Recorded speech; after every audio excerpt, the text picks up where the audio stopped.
آج اگر حکومت پوچھ لیتی ہے کہ یہ مال کہاں سے آیا، یہ بلیک منی ہے یا وائٹ منی، تو لوگوں کو جان کے لالے پڑ جاتے ہیں،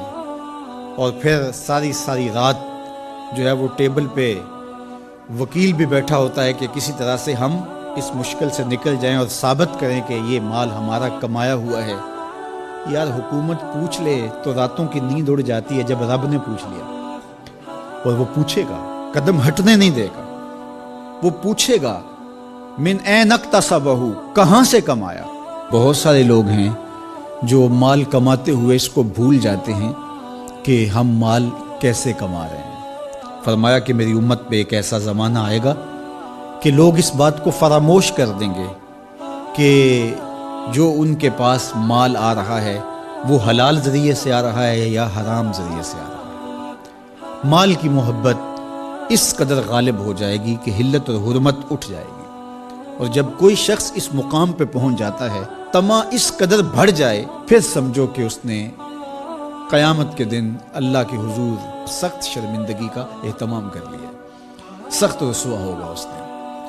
تو ہر صورت کے اندر وہ ذرائع اختیار ہمیں کرنے ہوں گے جو حلال ہیں۔ علماء نے لکھا ہے کہ اگر رزق پاک نہیں ہے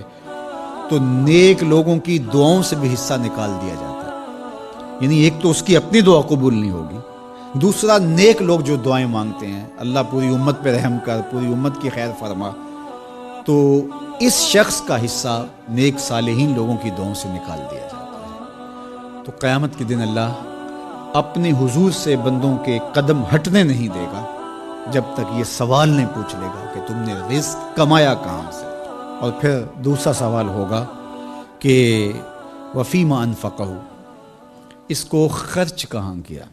عمومی طور پہ ہم اس پہ تو زور دے دیتے ہیں کہ مال حلال ذریعے سے کمانا چاہیے،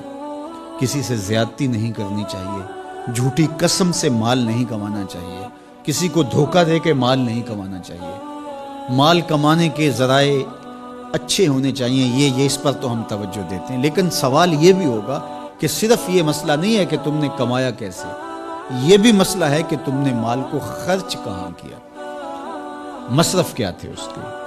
فضول خرچی میں، اسراف میں تو وہ مال حلال کی کمائی تم نے ضائع تو نہیں کر دی۔ ہمارے مالک نے تو ہمیں جو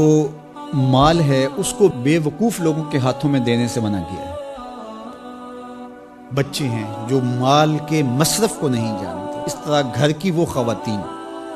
جو مال کے مصرف کو اچھی طرح نہیں سمجھتی اور فضول خرچی کرتی ہیں، تو شوہر کی ذمہ داری ہے کہ وہ اخراجات کنٹرول کرے۔ یہ اس آیت کریمہ کی شرح کے اندر علماء نے لکھا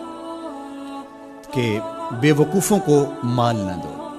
چونکہ وہ اگر غلط جگہ پہ خرچ کریں گے جہاں خرچ نہیں کرنا چاہیے تھا تو اس کا حساب آپ کو دینا پڑے گا۔ تو مال کو خود بھی ایسی جگہ پہ خرچ نہ کریں، اور مال کا امین ان کو نہ بنائیں جو ایسی جگہ پہ خرچ کریں جو اس کا مصرف نہیں ہے۔ تو جو مال فضول خرچی میں اڑا دے تو اس سے بھی پوچھا جائے گا، اور جو حرام میں لگائے، سراسر حرام میں لگائے، اس مال سے عیش و عشرت کرے، اس مال سے رشوت دے کے کسی کا حق چھینے، اس مال سے کسی پر ظلم کروائے، کسی پر زیادتی کروائے،